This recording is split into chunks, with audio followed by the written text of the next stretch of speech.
Thank you for that nice introduction. Thank you all for gathering tonight on a Friday on a lovely evening. It's great to be here. It's like this Enlightened Kitsap looks like a really cool project. It's your 11th year, you said?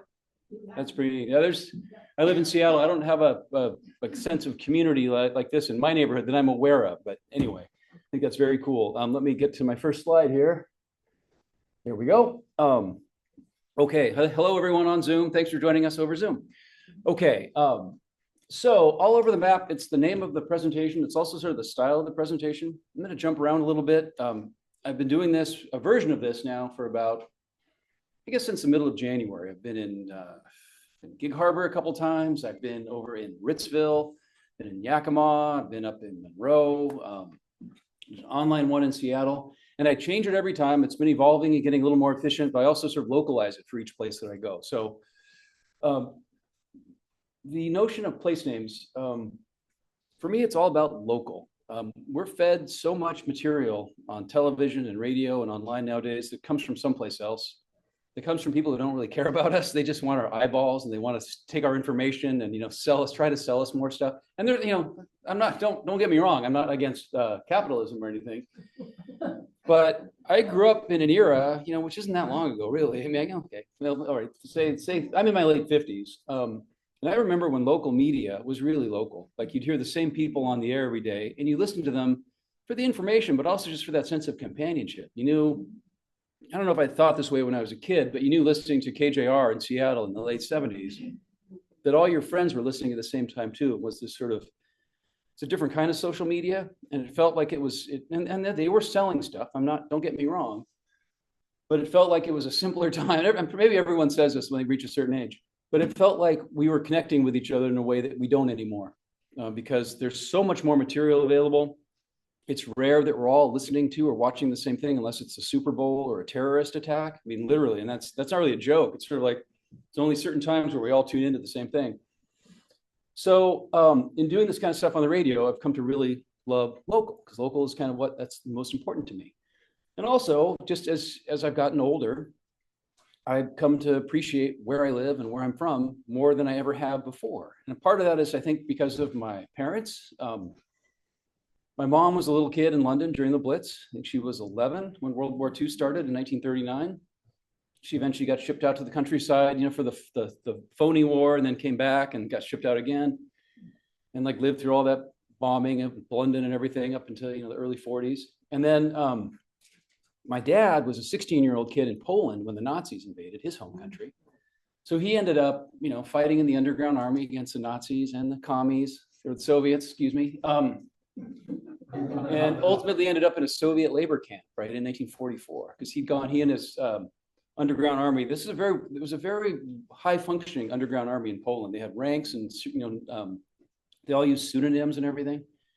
And so there was something like 8,000 or 9,000 of these guys that my dad was part of around Vilnius in Lithuania, which is sort of his homeland is Lithuania. He grew up in Poland. He was christened in Lithuania. And the Soviet sent over an emissary and said, we know we hate each other, but we both hate the Nazis. So join with us and we'll train you and we'll equip you and we'll fight the Nazis together. And so all these guys kind of put down their arms and they put them in a big castle, like a prison, and then put them on boxcars and took them to a labor camp. They've been totally hoodwinked by the Soviets. But so World War II ends in May of 1945, and they don't, in Europe anyway, they don't let my dad and his fellow prisoners out. They hold them through the summer because they're political prisoners. So he fortunately figures out I don't want to spend another winter living in a dugout. They lived in a dugout and they were cutting, their job was to cut down trees by hand to send to Moscow for firewood. So after, he decided to escape, and he and another guy, every month they would march all these guys down to this is a place called Kaluga outside Moscow. They'd march them down to the local baths, like big steam baths, and they'd shave their heads and everything. And he and this other guy kind of stood back in the steam and didn't get their heads shaved. And they're all wearing old, czarist uniforms from the teens and 20s. And so on the march back to camp, he and this other guy just sort of kind of lagged back and, went down an alley and disappeared and got on trains back to Poland. So, but not to belabor the story, but Poland's a communist country by then. This is, late 1945. So he joins the Merchant Marine Academy in Gdynia up in the north part of the Baltic. And on the shakedown cruise, they take these 100 guys over to Marseille as the end of the cruise, and they head back. On the last day before they head back home, that night, he goes to the gangplank and tells the guy, I got to go say goodbye to my girlfriend. And he lets him go, and my dad never goes back. So that's how he escaped from Poland. Anyway, and he lived long enough, fortunately, to see the Soviet Union collapse. But I remember asking him back in the 80s, do you ever want to go back to visit Poland? And he's like, well, not really. It's once you've been held at gunpoint somewhere, you don't really want to go back. So I guess because my parents, they met in London, they immigrated, they lived in Long Island, they lived in Southern California, they lived in the Bay Area. And not a week goes by that I don't thank God that they chose Seattle. My dad got a job with Boeing in 1959, so they came to Seattle. In the Pacific Northwest, it still is, but in those days, it was even more of a middle-class paradise in terms of cost of living and the kinds of amenities and everything. So I like that they chose this place, and I feel deeply connected to it because of that. And so that's kind of why I've studied history. It's why I studied place names. So we'll jump all over the map on this in this presentation about official place names, unofficial place names, organic names, nicknames. It's kind of a hodgepodge. So and I get accused of speaking too fast sometimes. So if I say anything too quickly or you don't hear me, just raise your hand. And I'm going to ask you for help with kind of the side project this has turned into. So I don't have a history degree. I have an English degree from the UW, a bachelor's degree. So I use sources like the Washington Color Fund storybook. I'm not really an academic, just as a warning up front. But this thing's actually pretty cool. My sister found this at a thrift store and got it for me. It's got this whole set of questions about Washington. I always like to ask, and this is a peninsula crowd. You guys might be able to answer this one. The people in Ritzville couldn't answer this one. Number 8 is the westernmost point in the continental United States is, raise your hand if you know that. Okay, I'll count to 3, then just shout it out. 1, 2, 3. I heard Cape Alava and Cape Flattery. It's like Cape Alava, right? Very good. Okay. But as I say, this won't be on the midterm. But anyway, there's lots of great sources around there if you know where to look for them. Okay. So here's sort of the official part of the talk. Toponymy is the official name of the study of place names. And there's journals that are published. You can go to school for this. And I'm not an expert, but I've been studying these things my whole life. There's different layers. There's the officially recognized names that the U.S. Board on Geographic Names keeps track of in a big database. They started doing that in the 1890s. Really got much more serious about it after World War II. The post office was probably the first entity that was sort of the arbiter of names that people were proposing, official names of towns here. I think the first 2 post offices that were granted in what's now Washington were January of 1850. It was Vancouver and Olympia. I think Seattle got its first post office in 1852, excuse me. So there's that kind of stuff. Also within the U.S. Board of Geographic Names are river names and lake names, things that, they have to get straight on a map and they have to be clear about. There's also, you drop down a level, there's names of public schools, names of shopping centers, names of streets. I mean, you could spend your life just studying your neighborhood or your town and have, volumes of information. And it's people like that who've done those kinds of studies who I'm really grateful for because we sort of stand on their shoulders. And we'll talk specifically about these people who generally call themselves the compilers, these guys who are not academics typically, but they've had some passion and they followed it. And we have some really great people like that here in the Northwest. I also like when the marketing people get involved in names. There is you always see the names of these new housing developments or names of bands or names of cars or knowing the worst probably are names of drugs. When you're watching TV and it's like Quadrinkrazole. It's like all the good names are taken. They're just throwing letters at a board and finding vowels and consonants that fit together. All the good drug names are taken, I think. But over where I grew up on Rose Hill, which is between Kirkland and Redmond, on the backside of Rose Hill in the early 70s, there was a housing development that was being built. And there was debate about what they should call it because there was a little body of water running through it. And they thought, we should name it after that. And they said, some marketing person must have said, no, we can't call it that. That wouldn't work. Let's call it Spirit Brook. And Spirit Brook is still there. It's hundreds of homes. But what Spirit Brook was a variation of was Ghost Creek. Because nobody wanted to try to sell houses. Come live at Ghost Creek. It sounds like a horror movie. So there's all these different influences, but it all comes down to our desire as humans to want to name things, whether we have kids or dogs or whether we name our cars. I mean, a lot of people name everything in their life. Their boats, of course, that's sort of official. And then in studying this kind of stuff, I'll get to that in a second. So for me, this started at a very young age. I have 8 older siblings. My parents, after surviving World War II, did their part to repopulate the earth. So fortunately, they stopped at 9. I'm number 9. So I mentioned the local part. I mentioned the connections to the past, local stories. And one of my older sisters gave me this book. This is one of the 3 or 4 place name books about Washington by James Phillips, published in the early 70s. Got this about probably 45 years ago, and I still have the copy. I've thumbed through it. I can't memorize this stuff. I've sort of thumbed through it, and it's just this sort of sense that if you take the time to look around, oftentimes the worst place to study history is a museum or a library. It's better just get out around and ask questions and look at stuff.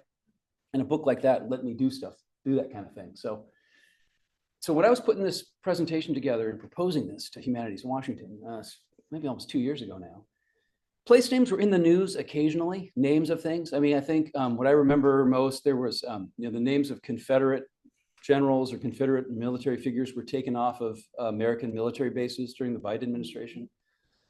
Around that same time, we had our first Indigenous person serving as Secretary of the Interior, Deb Haaland. I got to see her speak at the Tulalip Reservation a couple of years ago. She was, her Interior Department led an effort to remove the name or the word squaw from the federal properties in the West, because it's considered a derogatory term for a female Indigenous person. And they had a process, right? Each state, they identified where all these names were, and they came up with they proposed alternatives, and it went on for many months. There was this whole process where new replacement names were identified. Okay, so that was about as controversial as place name stuff got in a couple of years ago when I was working on this. All of a sudden, though, it's all become incredibly topical and political. And I mean, there's stuff in the news, it's front page news about things being renamed and entities calling themselves something different and not following a process to get that name, or other entities refusing to use that new name. In my lifetime, I don't ever remember it being such a crazy, wacky, nutty naming time. And I think we're going to need years to be able to understand and appreciate what this process has done to people's, I don't know, how they view things, how they view the names of things, how they understand the names of things, how they see the power of what naming can do. Because really at the root of all this is this notion of, ownership or control by putting the name you want on something, which is what, the British explorers were doing and the Spanish explorers and the Americans. It's all kind of a piece in a way. But just from a purely survey standpoint, who finds this kind of discussion about the politics of this stuff interesting? Okay, how about disturbing? Okay. Getting out and around in Washington, we have a really interesting population. But I think the people who come to these kinds of talks like this, there's a sense of I don't know I'm not sure how to describe it, but it's a couple of quick observations about some of these place names and name changes I've witnessed firsthand. In 2020, after the death of George Floyd, we had a 3 or 4 square block area in Seattle on Capitol Hill that was getting all this media attention. It was supposed to be this hellhole, and the thing was on fire. And truthfully, I think at least one person did die there. This is when our mayor was calling it the summer of love. Lots of unfortunate just unfortunate things going on. But there were 3 names that were organically generated that people were trying to apply to this 3 or 4 square block area. One was Free Capitol Hill, and that one didn't really stick. But I went up and wandered around, took these pictures. Some brilliant artist made like a fake official road sign that says Free Capitol Hill, last exit. The clue is the upside down George Washington head, which just their creativity is, all other political stuff aside, their creativity is pretty amazing. It says alternate route, exit 1312. I'm sure that number means something in some subculture that I'm not aware of. But it's just, if you didn't look that closely, you just see that and think, oh yeah, Free Capitol Hill, here it is. But the 2 names that stuck were Chaz and Chop, which was the Capitol Hill Autonomous Zone or Capitol Hill Organized Protest. You can't see too well, but it says Free Cap Hill on here. I think it says Chaz right there. And I think it ended up, Chop was the one that I think is, when they talk about this now, 6 years later, they say, oh, remember when Chop was on Capitol Hill and this thing happened? One other thing I've noted, with Cesar Chavez a few weeks ago, the New York Times published this expose of all the horrible things he's accused of doing, and people have testified to the fact, or at least sworn to the fact. The city of Seattle took Cesar Chavez's name off the park there, just like overnight, kind of like one of those Confederate statues coming down.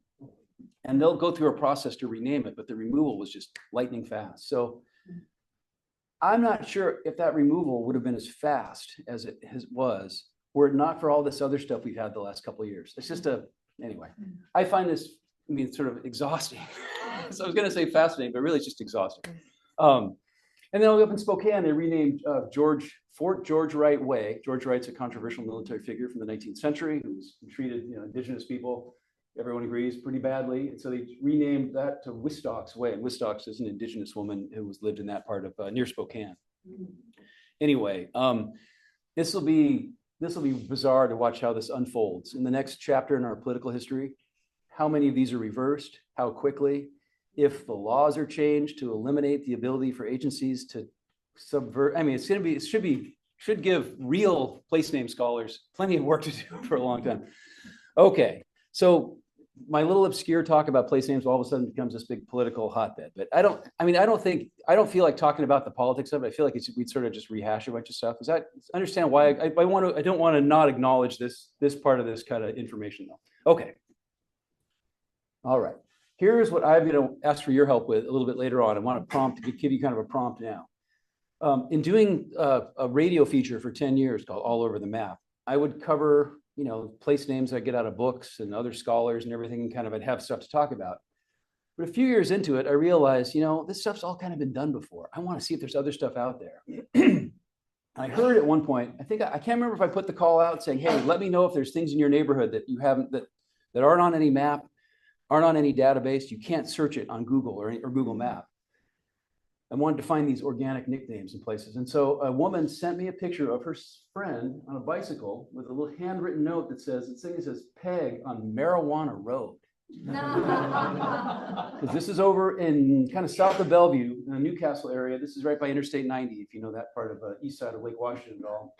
And in the early 1970s, this is sort of the era, kind of the hippie era.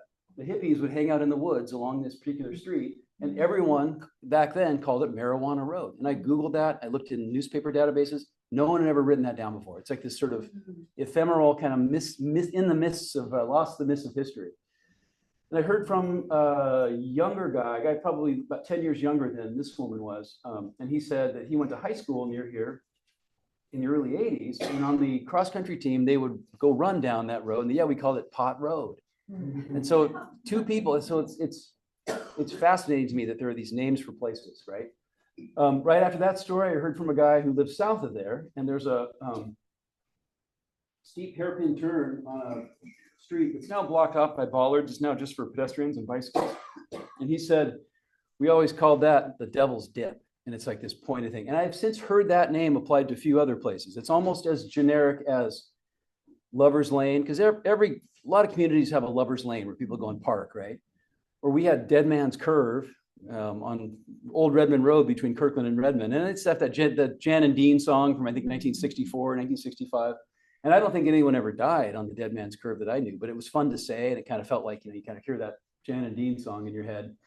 So I know that where you guys live now or where you've lived before, there are probably places like this, that where everybody calls that particular wide spot in the road this, or everyone calls that part of town this or whatever. So be thinking about those. And I want to ask you to share those with me a little bit later on, because if I ever write a book, it's going to be about stuff like this. It's going to be called Marijuana Road. I think that's the title I'm going to use. On the Marijuana Road, maybe I'll use for the title. Okay. So we got to talk about the recognized namers. There's a whole roster, right? There's the indigenous people who named things for thousands of years. And there's a book we'll talk about in a moment from a scholar named Waterman, who compiled as much as he could, talking to the informants, the people who told him what things were called in Lashutsi and these different native languages. And I'm not a native language specialist. I'm embarrassed mispronouncing stuff. But then you have this incredible collision of culture, which I think is what everything that we do and think about is based on this collision of culture here, where you have people living here for thousands of years with a spoken language. It's not written down. There's no, and that's just the beginning, right? There's no, they don't look at real estate the same way that Europeans look at ownership and fences and walls and stuff. And so it's no surprise that when 3 or 4 other countries start coming to the Northwest and like parsing things up and putting names on things, that the indigenous stuff just gets kind of lost in the midst of time.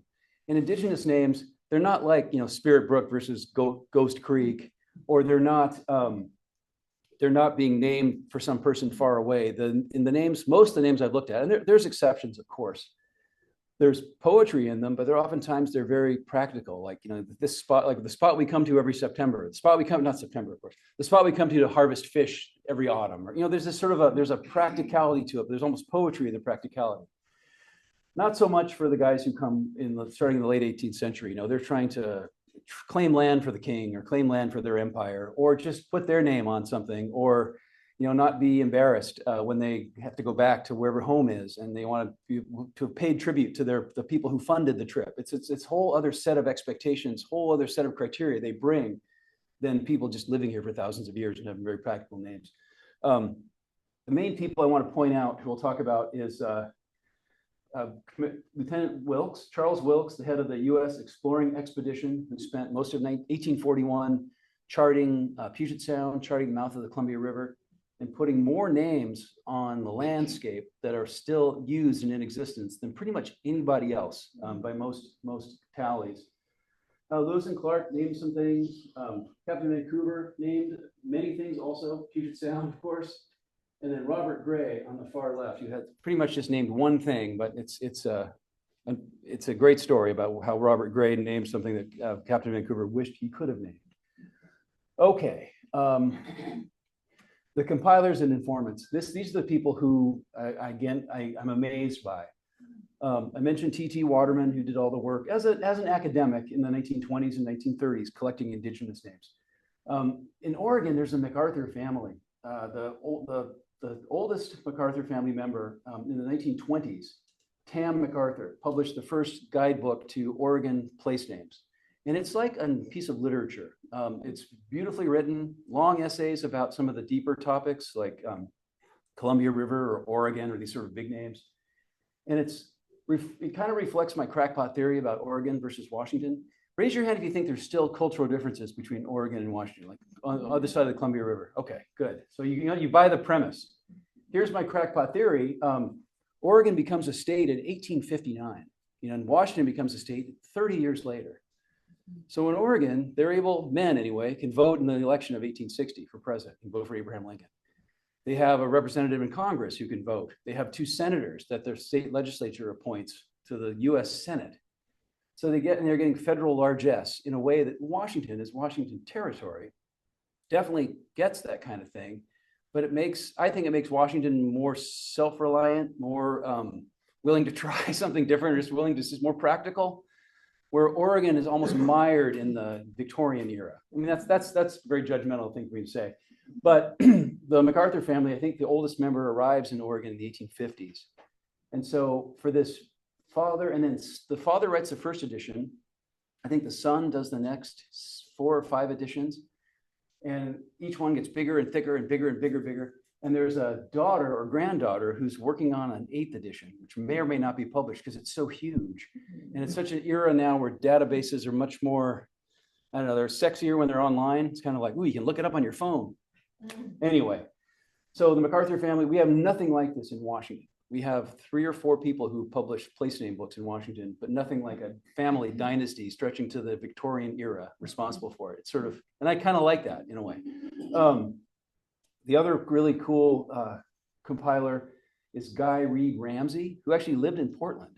He worked for a timber, like a lumber products, like a chemical company, and he loved post offices. And he spent so much of his time driving around Washington as a sales rep, visiting clients. Each town he would visit, he would go to the post office and like sketch it or make a watercolor. He'd talk to the people there and compile as much history as he could about when it opened, who the first postmaster was, where the different locations were. Post offices oftentimes they were in like someone's home initially, or then in some kind of a retail establishment. And so he compiled this massive database of not just the data, because you could go back to DC and figure out what date that the post office in Seattle opened or was granted a license, because it's in the database. He got these deeper human stories and community stories. And he wanted so badly for someone to publish that, right? This would have been this massive volume. But he could never get any takers to publish the whole thing. But this is around the mid-60s. He started going to different regions, different counties, and about 16, I think there's about 15 or 16 books that have been published covering 1, 2, or 3 counties. I have all but I think 1 or 2 of them. And they're really cool because you can thumb through them and read about a particular town in a way that, because a post office is like a signature, this town has arrived, this town's going to be something. And it might still be there now, or it might have gone out of business after 30 years or moved to another post office. I'm really excited because Andrew Poulter is in the audience tonight. Andrew, raise your hand. His dad knew Guy Reed Ramsey, right? Yes. Yes. And Andrew brought me a copy because King County's never been published. So I've never seen Andrew brought me a copy of the manuscript of King County. So I wish I could read that while I was driving home tonight, but I'm so thankful for you bringing that. And you're one of the few people who, when I talked about Guy Reed Ramsey, you knew who I was talking about, which is very cool. And a couple of years ago, I talked to Guy Reed Ramsey's 2 elderly sons. I think they were in their 80s, if not their 90s, when I talked to them. And they said, oh, our poor mother, basically like this poor patient woman. Dad would talk about post offices and postmarks and like rare cancellations around the dinner table. And we'd all kind of roll our eyes. But one of the 2 sons, I forget which one, I said, like, well, what happens when you drive into a little town nowadays? Like, well, yeah, I figure out where the post office is. Like, they still sort of like, he got sucked into the whole thing. He doesn't interview people or paint pictures, but it became a family thing for the Ramsey family. Let's see. So all this kind of work, anyone who does any kind of history work nowadays, in any era really, but we stand on the shoulders of people who put these books together and kind of created incredible resources. So, okay. Jump around a little bit here on the timeline's a little tough to follow here, but the cool thing about Washington is we separated from Oregon Territory, right? Around 1851, there was a meeting in Cowlitz, kind of near Toutle. The people were not happy about having to cross the Columbia River to go to Oregon City or to Salem to do kind of territory business, right? Because Oregon Territory that's created in 1848 is all of Oregon, Washington, Idaho, part of Montana. It's this huge part of Wyoming. I think it's just gigantic. And so the idea of being a settler north of the Columbia and having to go all the way to Salem, up the Willamette Valley was people didn't like that. And so they petitioned Joseph Lane, who was he was Oregon Territory, the non-voting member of Congress who represented Oregon. They petitioned him to create a new territory and asked him to go to Congress. And he did that. So in late 1852, he went that and petitioned Congress. And in early 1853, they created Washington Territory, but the settlers had wanted it to be called Columbia Territory. We have British Columbia, the Columbia River. It's all sort of a piece. Nobody in what's now Washington was thinking let's honor our founding father. That'd be great. Let's be the only territory in all of the United States not named after some indigenous name or some geographic name or something that kind of is. Let's be an outlier. But the reason that happened is I mentioned Joseph Lane is from Kentucky, right? So he goes back to Congress, non-voting member of Congress, asked for this petition. There's another guy there in Congress from Kentucky named Richard Stanton, who were pretty sure Joe Lane and Stanton knew each other. Congress was a small place in those days. So Stanton, who nobody in his hometown of Maysville, Kentucky has ever heard of before, he's completely forgotten. I reached out to them after I was reading in Emmy Meany's book about Stanton being the guy who says, hey, yeah, that's great. Let's create that territory, but let's honor our founding father. Let's honor George Washington. And I think word got back. It took a long time for news to travel back to what's now Washington about this name change. So people here couldn't really protest. They're like, okay, we're separate from Oregon. We're Washington Territory. There was concerns that one of the things that people mentioned about why they chose Washington rather than Columbia was they thought people would be confused between Columbia Territory and the District of Columbia, which, obviously later it's Washington and the other one is. So it's a different kind of consciousness in those days, I think. But Stanton, interesting guy, he was actually, in 1861, he was accused of supporting Kentuckians. If you remember your Kentucky history, Kentucky stayed in the Union, but was always kind of like, people sort of wondered about Kentucky during the Civil War. There were a lot of Confederate supporters in Kentucky and people who left Kentucky. So Stanton's accused of helping people leave Kentucky to go fight for the Confederates. And he's actually thrown in jail in late 1861. He gets out in 1862 because he swears his loyalty to the United States. But our name for Washington State comes from a man who was a Confederate sympathizer who was in prison for being a Confederate sympathizer. Try to untangle that. I didn't see that coming up in any of those Department of War meetings. I said I wouldn't get political. Okay. But when I reached out to this little cemetery in Maysville, Kentucky, they're like, who's that? And the maintenance guy went out and took some pictures of the grave of Richard Stanton. I think I got that image from the congressional database of members of Congress, but he's not anyone that anyone in Kentucky remembers anymore. So he's more remembered here than anywhere else. Okay, let's do a quick little bit of local history here. Bremerton in Kitsap County. Bremerton, you guys probably know all this. Who knows this by heart from having to drill into their heads? Okay, 2 or 3 will admit to that. Bremerton, named in 1891 by William Bremer. Port Orchard, the body of water, named by Vancouver for a crew member in 1792. Port Orchard, the town, originally called, everybody called out? Sydney. See, that's great. You guys do know your stuff. You're not just reading off the slide. I trust you. Come on, don't puncture it for me. And Sinclair Inlet, named by Wilkes, for a member of his crew. Now the county boundary stuff, and these are the indigenous place names. This is from Waterman's work, which we will, I have this book with me. If you want to come up and look at the names afterward, I'm happy to turn to this page and show you what I have. But pronouncing this stuff is difficult for me, and I'm not enough of a scholar I want to be respectful, because I feel like if you can pronounce these correctly, it's like you're participating in something that goes back thousands of years. I would love to be able to say all these things the way they were said 1,000 years ago. It would feel like I was connected to the land in a way that, someone from far, like my parents being from far away, would make me feel like I finally had rooted here. So that's on my list of things to aspire to. But there's remarkable detail for place names. Because of this work that Waterman did in the 20s, and Vi Hilbert, who's part of the Duwamish, who helped republish this book not that long ago. It took me years to get my hands on a copy of this book. I love old maps, right? I worked at a map store in high school, Captain's Nautical Supplies in downtown Seattle. My job was to take care of the USGS topographic maps for the whole state. We carried it was like a dream job. I was only 16. It's a topographic map of Bremerton from the 1930s. I don't know how well you can see the names. The screen, it's hard for me to read the screen. But some of these communities that are around Bremerton, are these places still around, like Waterman? Yeah. Okay, and are these actual communities with like a wide spot in the road, or are they just names for areas? There's a dock. Okay, what about Sheridan? Tracyton? Okay. These are neighborhoods? Okay. Okay. What say that about the library? Tracy has a library. Okay. Because these names are on the map 90 years ago. And obviously there's been huge changes and huge influx of people in those years. But Annapolis? Okay. All right.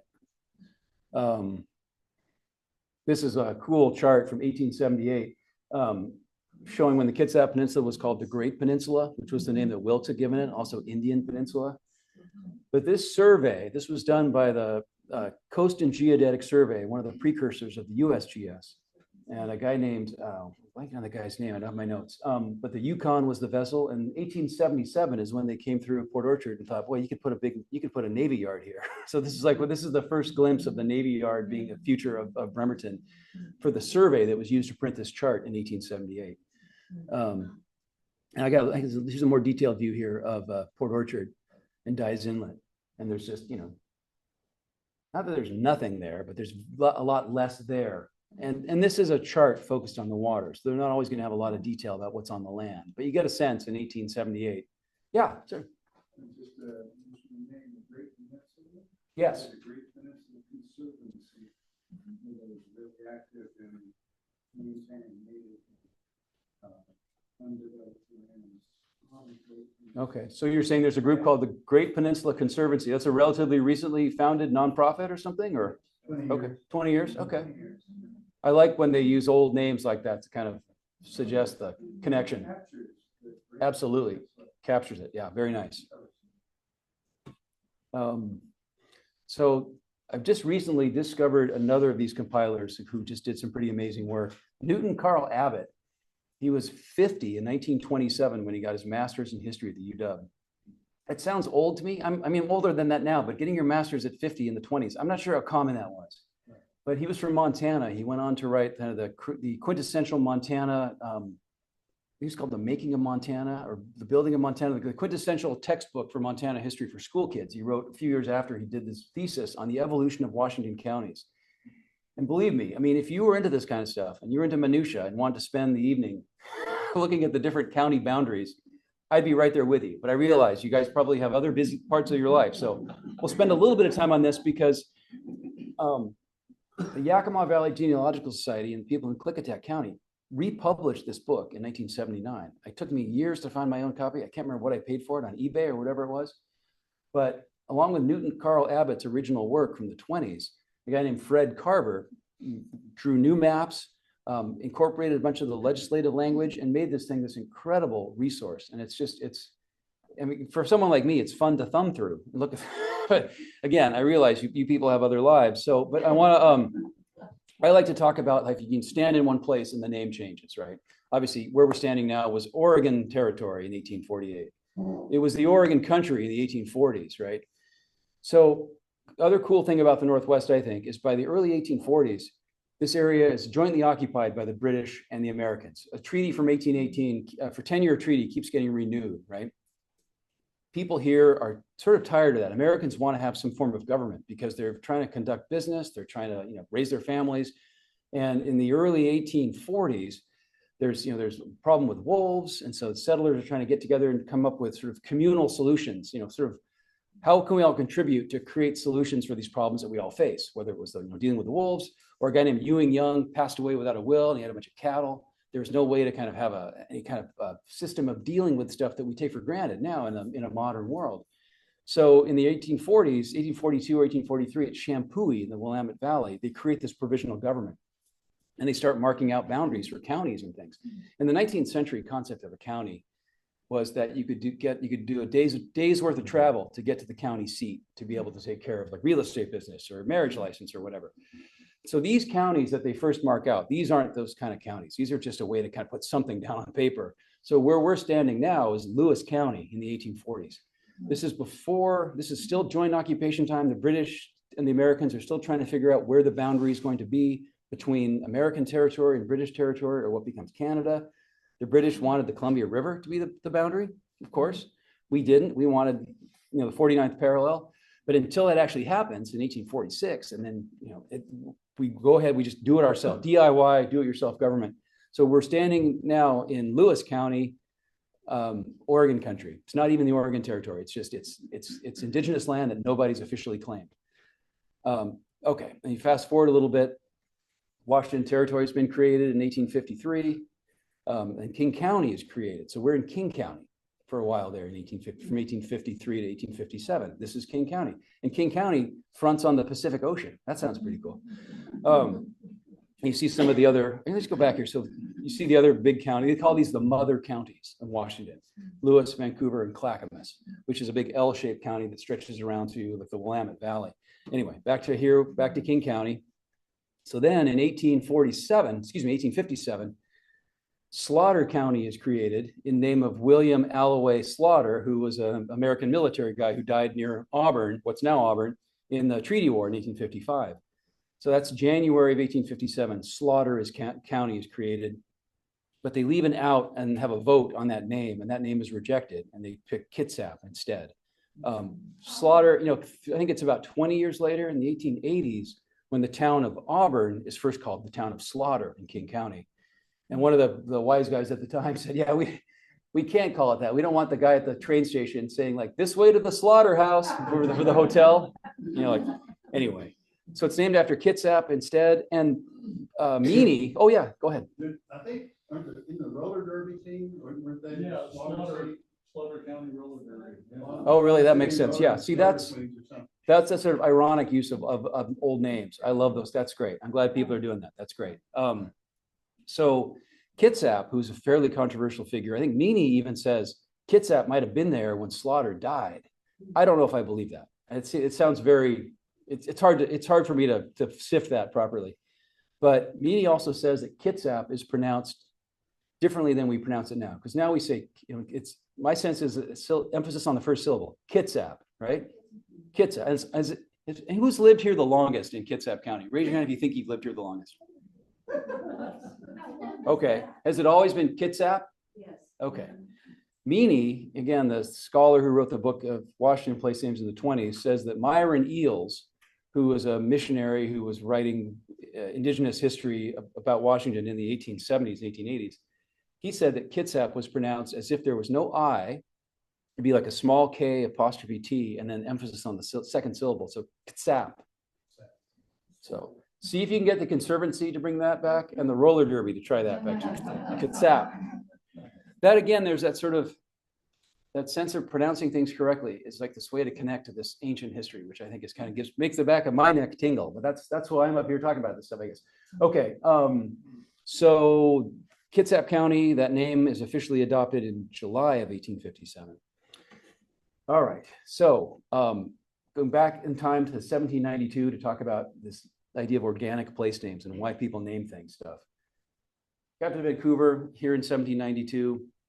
Unfortunately, you know, he's off the mouth of what's now the Columbia River, and he writes in his journal, boy, I see river-colored water, and you know, it looks like there's a river here, but he doesn't explore it. He thinks it's a fake. He thinks he's getting something wrong, or that it's not a major river.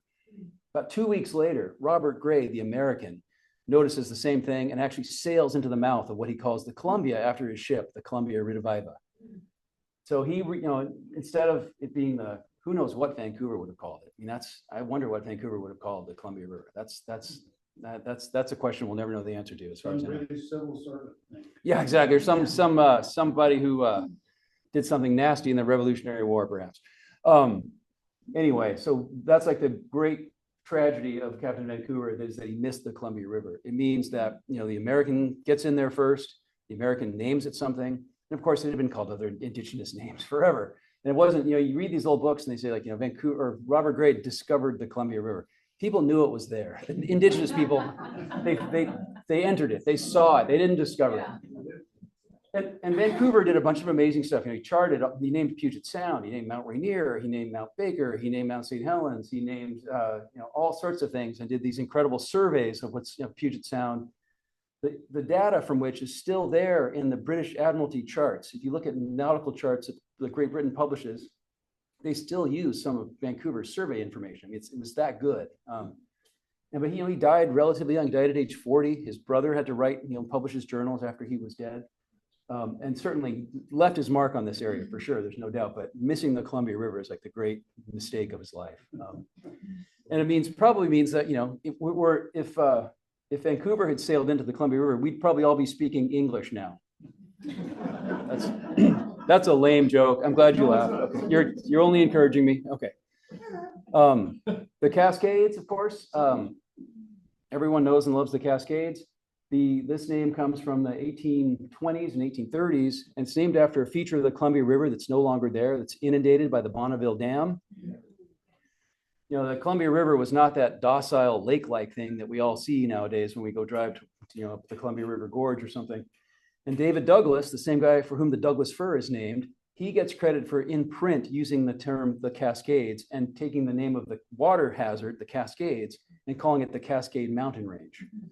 He never claimed credit for it, but because he died in mysterious circumstances in the tropics, but all his writings indicate he's the first guy to call the mountains the Cascades. So again, just sort of not really asserting anything, not really claiming it for, you know, king and country or anything, just calling it something very practical. It's like the mountains are right there where the Cascades are. Let's call them the Cascades. And it's stuck, right? Because it's a good name. Pacific Northwest, name for the region. I first found this in print, I think in 1859. I did a newspaper database search and found the phrase Pacific Northwest in print in 1859, which is, it's not as early as I thought. But then the railroad publishes a book in the 1880s called The Pacific Northwest in Alaska. That Pacific part, excuse me, if you remember American history, that when they talked about the Northwest in the early 19th century, they were talking about like the upper Mississippi Valley, like Minnesota and those sort of places. Yeah. So then that became the old Northwest, and we became the Pacific Northwest. And those things are never official, right? This is the sort of unofficial, organic kind of name. All right. Quick little look at a nickname here. Tacoma Narrows, it's named by Wilkes. In 1841, that's the original entrance to Puget Sound, when Puget Sound was considered only the most southern part of what's now. I mean, Puget Sound now stretches from Olympia up to Admiralty Inlet, Whidbey Island, and Strait of Juan de Fuca. Puget Sound is huge. For about the first 100 years or so, it was just the south part of the sound, and the Narrows was the entrance. Okay. Now there's this bridge you might have heard of. Now raise your hand if you know what the nickname is for the bridge that collapsed in 1940. Raise your hand. Is there anyone who doesn't know the nickname for this bridge? Seriously, is there anyone, can anyone claim not knowing the nickname for the bridge that sank in 1940? Everybody knows. See, isn't that great? And it's a nickname and it's stuck and everybody knows it. I find that amazing. Who wants, I'm going to count to three. Everyone would call it to say the name. 1, 2, 3. Galloping Gertie. Exactly. Galloping Gertie for those following along at home. And it's a fun name to say because it has alliteration, right? So about 10 years ago, I was looking at a Department of Transportation website, and it said that the name Galloping Gertie had first been applied to a bridge across the Ohio River at Wheeling, West Virginia, a bridge that was damaged in a windstorm in 1852 or 1853. And I'd never heard that before. It was on the DOT website and it was on some history.com website. And so I found a professor back in Wheeling, West Virginia, whose life's work had been studying the bridge.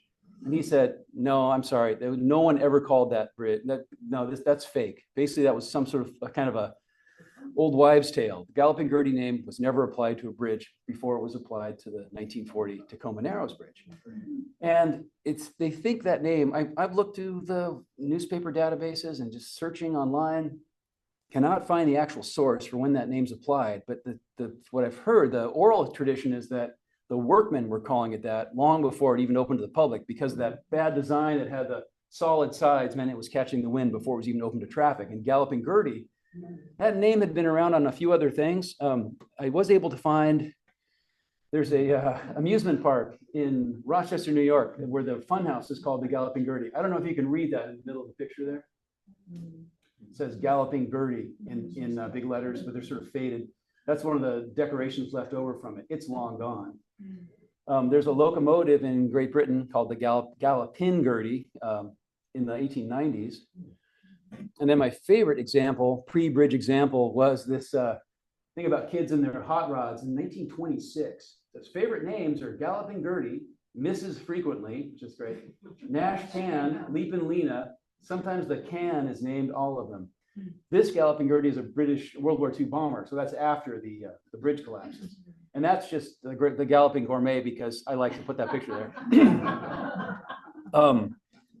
So the thesis or the takeaway from this is this Graham Kerr,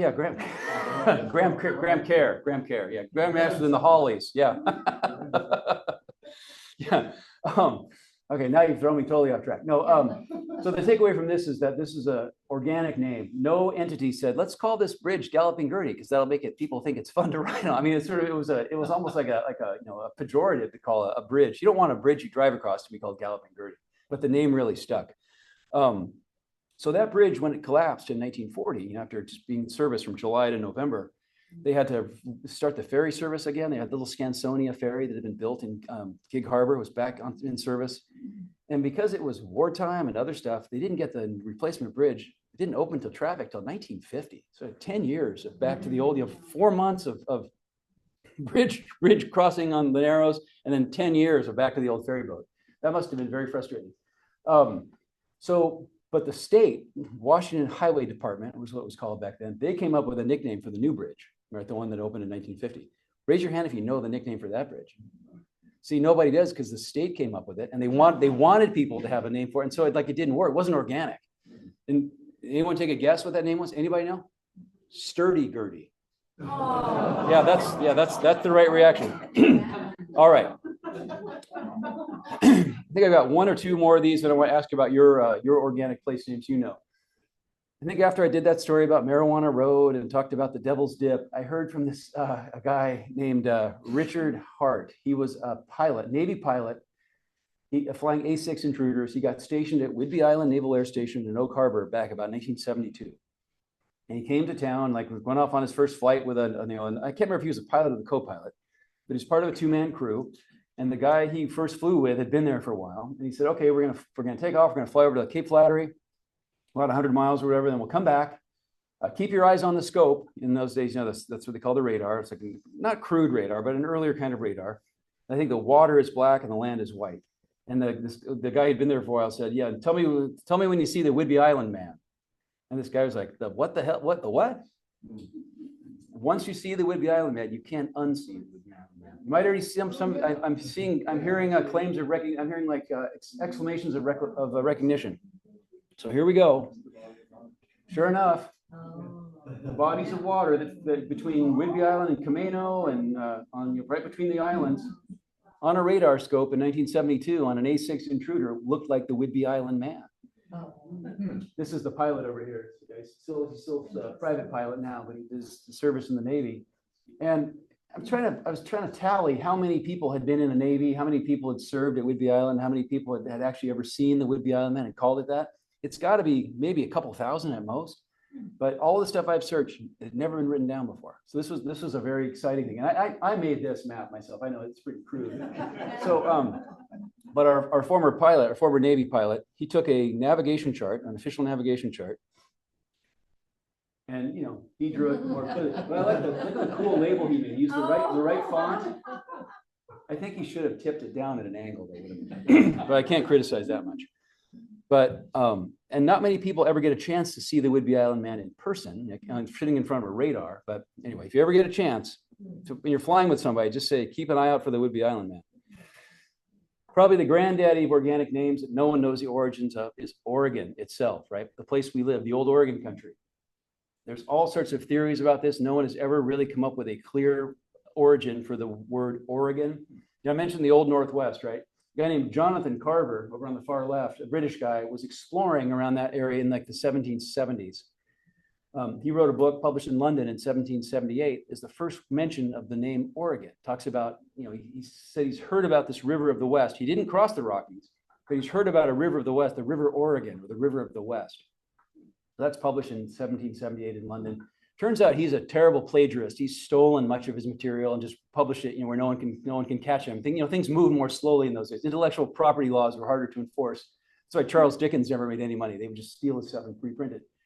Turns out he had met a guy named Robert Rogers, who's sort of this kind of an action figure from the French and Indian Wars. Kind of invented all these different Army Ranger tactics that people sort of still look back as this sort of he's kind of like a He-Man. And Rogers had been exploring around the same area. And as early as the 1760s, Rogers had written about Oregon, spelled O-U-R-A-G-O-N. And he sought funding from the king to launch an expedition to go look for Oregon, look for the River of the West. And somehow Jonathan Carver got a hold of that paperwork. And it's unclear what it was, but these guys are sort of mixing it up a little bit. So that's published in 1778. Captain Vancouver or Captain Robert Gray, they never used the word Oregon. Thomas Jefferson does in some of his instructions to Lewis and Clark. Lewis and Clark never used the word Oregon in any of their journals. Their journals are published around 1815, 1816, something like that, and they kind of get into the public consciousness. And William Cullen Bryant is a poet, and he somehow gets a hold of that, and he's writing a poem about death and darkness and sort of misery. So he writes this poem called Thanatopsis. And at some point he references Oregon, like something about where it's silent, save for the Oregon is the river name, save for the sound of his own thrashings. Sort of this poetic launch of the word Oregon. And somehow or other, that gets into consciousness. And all these people in the East who are trying to get people to go to the old Oregon country, that name just comes into use. There's thoughts that it could have been related to Aragon, the name for a certain part of France and Spain, like A-R-A-G-O-N. It's generally discredited, but someone thinks it's related to oregano, which, and that Oregon is the French word for hurricane. So it's about the weather. It's about the French or the French or the Spanish. It's about an herb. Nobody really knows. So just like no one's ever figured out who D.B. Cooper is or where Sasquatch lives, nobody knows where Oregon comes from. And I like that. That makes me feel pretty good. All right, so let's see here.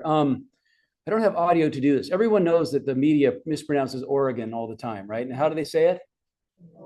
Oregon. That's right. Beaverton, Oregon. Oh, actually, you might be able to hear this. Hang on a second. Let me do this here. Maybe I can play it on my computer. 1 second here. I'm sure these aren't playing right now. Okay, this is one particular weekend. I don't want to pick on NPR. I love NPR. But the one particular weekend a couple years ago, all these three shows got it wrong. This is Bob Mondello, the film critic. Beaverton, Oregon, headquarters of the country's third biggest maker of athletic shoes. I emailed him and he apologized. I will often email people and tell them they're wrong. Peter Sagal on Wait, Wait, Don't Tell Me says it twice. You can see your favorite Wait, Wait panelists in Portland, Oregon, Eugene, Oregon, Kalamazoo, Michigan, and more. And then on Fresh Air, they were talking about assisted suicide. Well, why go to Switzerland? I mean, why not Oregon or Colorado or Hawaii or Vermont? And I'll play this Antiques Roadshow clip just because it's Antiques Roadshow and it really hurt my feelings. They got Oregon right, but they got something else wrong. Whoops. Oh, I lost it. There it is. In the Lewis and Clark Plant Garden, one can find over 100 plants described by Meriwether Lewis in journals from his expedition with William Clark from Great Falls, Montana to the Dalles, Oregon.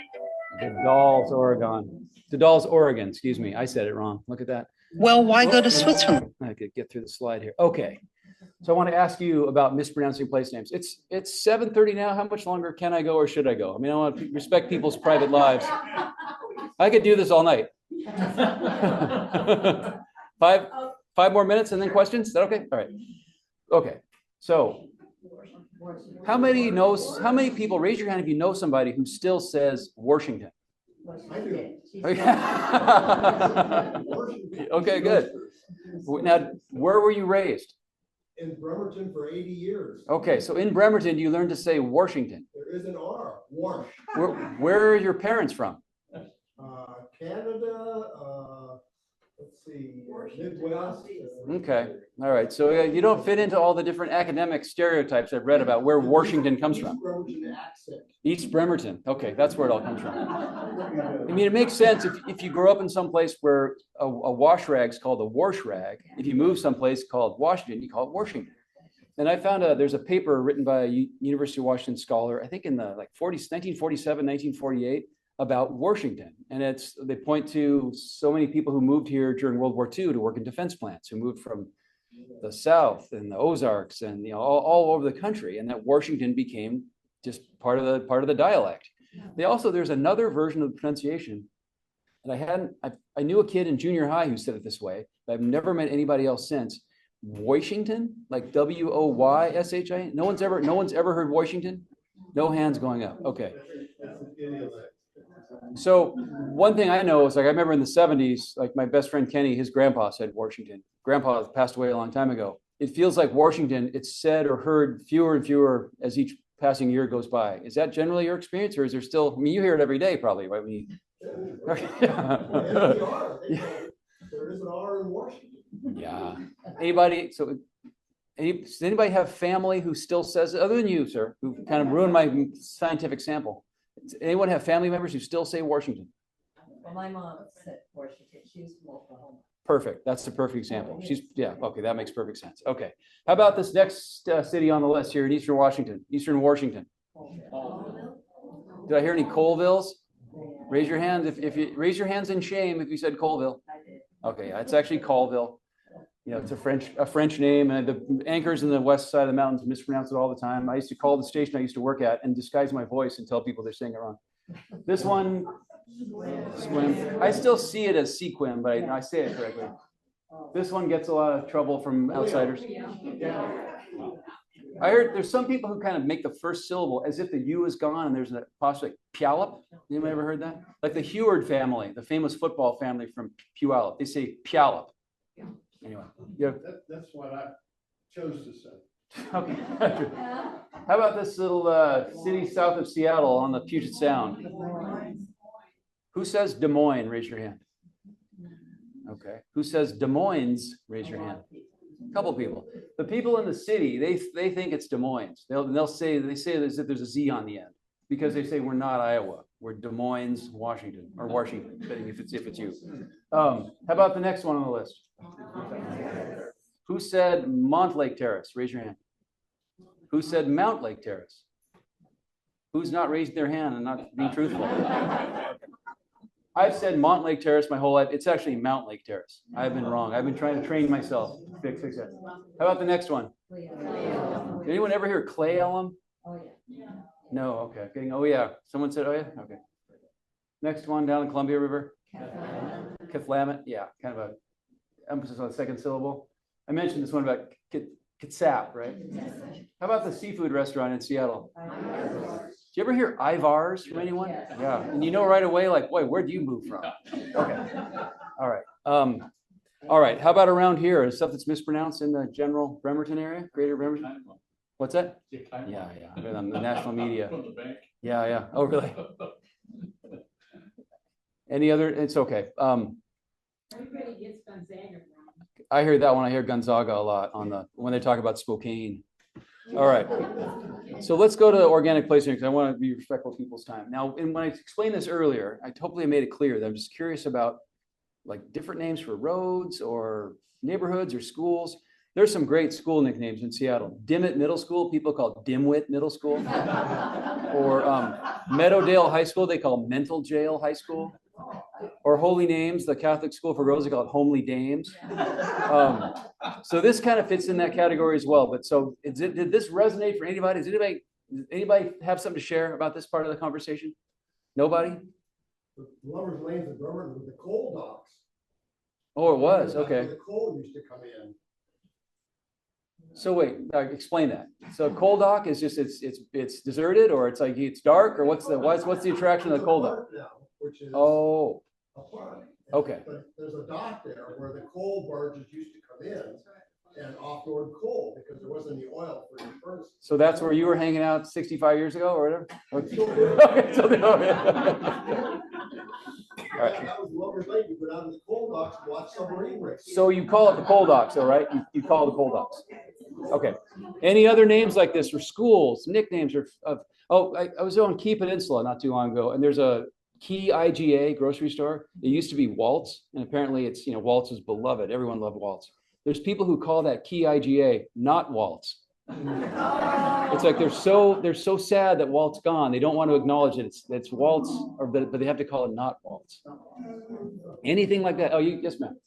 But growing up around here with all the military and stuff, instead of Lovers Lane, they go to submarine races. Submarine races. Okay, down to the coal dock where this guy. Submarine races yeah. out there. Watch Yeah. them. You, sir. That must be ubiquitous because we watch submarine races in Galveston Bay. Submarine races in Galveston Bay. Okay, anywhere there's water. Okay, all right. Submarine races in Connecticut on the river. Okay, so that's all right. So submarine races is the shorthand for Lovers Lane, and it's kind of generic. Okay. How about, are there roads? Oh, you, ma'am. Go ahead. I lived on Lovers Lane in Kalamazoo, Michigan. Okay. Actual street name. It was actually called Lovers Lane. Okay. How about neighborhoods in Bremerton or parts of town that people call something that, Chamber of Commerce wouldn't want you to call it that, or that might be the snobs looking down on the non-snobs, or vice versa. Or I know in Ritzville, they have the flats. People, don't want to go to the flats. But it's not on the map. It doesn't say the flats. Everyone calls it the flats. There's Bill Hill. Yeah. Bill Hill. In Seattle. Hill Hill in Seattle. How about here in Bremerton? Bill Hill in Bremerton. Where was that? Bremerton had a Pill Hill. Penny Bay. Okay. Lafayette. And was the hospital there as well? No, because most of the doctors in town live down the water. Okay. Okay. This really. Wait 1 second. We'll come back to you. Okay, hang on that thought. Go ahead. This is really, to me, offensive all of my life as a child growing up in West Bremerton. They called the area around kind of where Hazelwood's automobile place is, and up the hill, they called that Coon Hollow. Yes. And it was just, it just really burned me. My grandfather called it Whiskey Gulch, same place. So what's that neighborhood called today? Well, It was called eventually Sinclair Heights. Sinclair Heights, but it was called, you said Whiskey Gulch, it was called Coon Hollow, which is another pejorative I've heard applied generically to other neighborhoods where there's like people of color and it's sort of a pejorative thing. Okay. So that was in Bremerton. That was, okay. That's the whole neighborhood. You said Sinclair Heights? No. Sinclair Heights. Sinclair Heights. Okay. And that's the Sinclair Heights, the same as Whiskey Gulch? Yeah. Okay. Same place. Okay. What were you going to say in the back there, ma'am? Ghetto Marina Ghetto Marina. What's that? on the west side. Yeah, it's a marina. Okay. So wait, why was it called Ghetto Marina? Because the around there was kind of the ghetto. Okay. So that west side was the, Substandard marina. okay. I mean, some of these kinds of names now, they're challenging. They're politically incorrect. They're offensive. I mean, that's history. I don't want to erase it. And I'm not trying to like stir it up or suggest we start using these names again. But the fact they existed can't be denied, right? That's my, It's kind of like, there's an area at the top of the hill going out of Gorse, which is called the armpit of Kitsap County. But other than that, when you get to the top of the hill, there's an area called Sunny Slope. And it's been low income for a long time. And I remember the kids that lived there all being called slopers. slope. Okay, so top of the hill out of Gorst. When we go up to Gorse toward Belfair. Okay. There's a long hill at the top, just before you get to the airport, it's Sunny Slope. Okay. And I mean, you know, the kids would get out of Sunny Slope Elementary and go into town to the junior high school, they're called slopers. Wow. So, and the connection between the armpit of Kitsap County, that's the top of the hill too, or that's the bottom of the hill? Okay. Yeah. Why isn't this on the map? So the bottom of the hill heading up to Gorse toward Belfair. When you get to the top of the hill, Then you get to Sunny Slope. Right. And you can look down on the armpit. Okay, all right. The armpit of Kitsap County is yours, and that is the bottom of the hill. Okay. Or 3 and 16. Okay. Does anyone That's call a it? metal salvage yard or Okay. half a salvage yard. Now it's out of business. Okay. You know, but yeah. And they ran over the coffee shop. And yeah, the coffee shop was gone because someone ran over it. That seems like a whole nother presentation. So wait, so is Sunny Slope Elementary still at the top of the hill there? Oh, yeah. And do you think do they still call the kids who go there slopers? Yeah, probably. When they go into town to the junior high or the high Okay. school, they're called slopers. And nowadays, is it not necessarily pejorative? It's just sort of a thing, or is it still kind of like a sloper, like a snob thing? Still that way. Okay. Although now. Slopers, we hear you and see you. Okay. Although now some of the kids from McCormick Woods also go there, so it's a real mixed bag. So wait, what's McCormick Woods? You have to school me on that. Fancy golf course. So McCormick Woods is the fancy golf course. How long has that been there? Oh, 30 years, maybe 30 plus Okay. years now. So that's where all the snobs live, then, basically. Well, it's where they did work. Now that there's some other housing there also. But yeah, Okay. McCormick Woods was very upper crust, and then the other part of the attendance area was Sunny Slope. So Okay. All right. I thought everything was peace and harmony here in Kitsap County. I'm really, you guys, you've sort of burst the bubble for me. I'm really sad. It's going to be a sad drive home tonight. Yes, you, sir. When I first moved here in the late 90s. That's a West Bremerton accent you have, isn't it? The first pejorative term I learned was Brimelo. Oh, absolutely. Brimelos are the people from Bremerton, and that's what the people in Seattle call them. Say the name for me. Bremelos. Bremelos. B-R-E-M-O-L-O. And what does that mean? It's a Or, Bremerton buffalo. It's like a buffalo. It's a pejorative term. And the Brimelo, the lowing of the Brimelos and their Brimelotarios. So the Bremelos are the people who come from Seattle, and they. No, I'm confused. That's what I heard. That's what I remember. So, okay, wait. Were women Wait. who I'll argue lived the other in one. What? Bremerton, Wait. expected to not be very bright or attractive to all Bremerton. Okay, Bremelos are people, or you said women from, Women, yeah, women. so Bremelos is a feminine pejorative Yes, for yes, women from Bremerton. yes. And it means what? And we'll go to you, Andrew, in a second, okay? And it means what exactly? They were. Are these slopers we're talking about now? No, just kidding. Some of them were probably ex-slopers. Okay. But they were women from Bremerton who were expected not to be incredibly bright or incredibly attractive, and they were called. Bremelos, and it's a. I've lived in Kitsap County since 1975. so, Okay. Yeah. And so on the word Bremelo, it's something, it's related to buffalo? Is that what I'm hearing? Somebody said? That's. Okay. Oh, Andrew's going to contribute. Right? So I lived in Olympia for a long time and then moved to Clallam County in 2019. And I heard this from a friend in Jefferson County, and they say it stems from Juggalo. Oh, which are the fans of the Insane Clown Posse band, right? Clown Posse fans. Wow. Okay. Never heard But that, but you heard it a long time ago. Insane Clown Posse. Okay. And there are these people who follow them around religiously. The Juggalos. Yeah. Okay. But I'll come to you in a second, sir. The How? whole thing's a little out there. When's the earliest you heard the term Bremelo? 1975. Okay, that's long before the Insane Clown Posse. Okay. I heard it in the 60s. So So Bremelo goes, this is great. This has been worth the entire drive over here. This is like, I'll be sharing this with my next audience in Woodinville tomorrow morning about the Bremelos. Yeah, you, sir. I heard it's a reference to the larger set local women who pick up on the military kids Well, that too. up and coming. And it's also a reference to the tow trucks that pull the dead cars off the boats. Wait, so that term Bremelo, it's kind of a all-purpose. You can use it for anything that you want to insult. There's even a shirt that says, when it rains, she scores, and it has a picture of the Bremelo. Oh. Wow. What year is that Bremelo When It Rains She Scores shirt from, do you think? Fingers Duke is the name of the print shop. Okay. So when did you first hear that term? At the bar, the AC Lounge, about a couple of years ago. Okay. The girls persist. Port Orchard as the Port Orcas. But it's more, so Girls from Port Orchard or Port Orcas. Oh man. Oh, this is we're ripping open the wounds tonight, everybody. Time for healing. People from outside who's using that because this person has lived here all No, the time. those She hadn't people- heard it before. She's lived here her whole life. But Yeah. I came in 1968 and I lived here, so it's more like people who moved here. I mean, that's recently. So choose better friends is what you're saying. No, I'm just kidding. I'm just kidding. Okay, so this has been Port Orcas and Bremelos.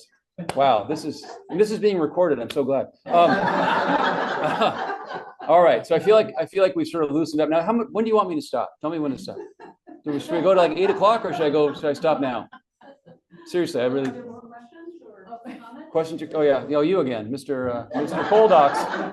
What is Battle Point named after on Bainbridge Island? What battle? Battle Point on Bainbridge Island. Boy, that's a good question. I would guess, I'd have to look it up, but I would guess it's probably, if it's Vancouver, and he named it after some battle in British history. Same way they named like Restoration Point after the anniversary of the restoration of the crown after the, the stuff in the 1500s. But I don't know for sure. I'd have to double check. Does anyone know Battle Point? Anyone? There was a Good. Navy facility there. Well, there's what's the Fort Ward is on Bainbridge Island. And then, I knew a guy when I worked at the museum. Oh, there's this really cool little maritime architect named Ron Burke who talked about when he was a kid taking the ferry to Bremerton, they'd stop at Rich Passage so the guys during the war could open up the submarine gates with the ferries through, which is just an awesome memory.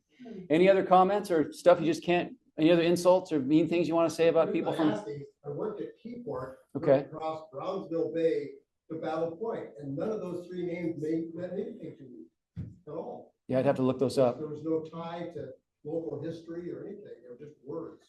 Yeah, sometimes that's just what it is. Oh, you. Just curious about that picture of the woman in the bicycle. Yeah. Did you say that is the 1970s? It's about 1975, which in the caption was written in 1975, where it says Marijuana Road. It's like a free spirit, like sort of Sears bicycle or something, when it was 10 speeds from the Yeah, I was 1970s. trying to, because I was in Seattle until 1972, and then I left for a number of years. And I was just trying to imagine, 1970s, about the time I was there. Yeah, it looked like that when I was in that area too. When I did a talk with a bunch of retired teachers in Edmonds, and they talked about one woman talked about Gunny Sack Hill. The hill's so steep that they just have to put burlap sacks on the tires of the Model T. And it sounded so fanciful, but I said, any of you guys ever heard of that before? And like 3 or 4 people raised their hand. I said, confirmed it. Why would they do that? Just to get traction for the slippery. And Tin Can Hills in West Seattle in the Admiral District, the kids would sled there, and as they cut through the kind of the lame Seattle snow, tin cans would pop up because it was an old garbage dump. So they go sledding on Tin Can Hill. And comment. Somebody's still tuned in after all that. Crazy. He said Bremelo is also a song by Sir Mix-a-Lot about Bremerton girls. Oh, Sir Mix-a-Lot. Boy, that's great. That's awesome. One last thing about Key Peninsula. After shopping at Knott Waltz, you can go up Yellow Rock Road. And I asked the woman in the audience who said, this such a street's called Yellow Rock Road. I said, why is it called that? There's a big yellow rock there. And I put my head down on the table. That was but no one could tell me why the rock is yellow or who painted it or anything. So. Well, I think it's about time. I don't want to keep anyone later than we need to. I mean, again, I could do this for a long time, but I don't think anybody would have as much fun as I would. But you can continue the conversation conversation. Oh, I'm running out the back door. I'm getting out of here. Yeah, let's go back. Oh, no. There goes my plan B. All right. Thank you very much. Thank you. Thank you.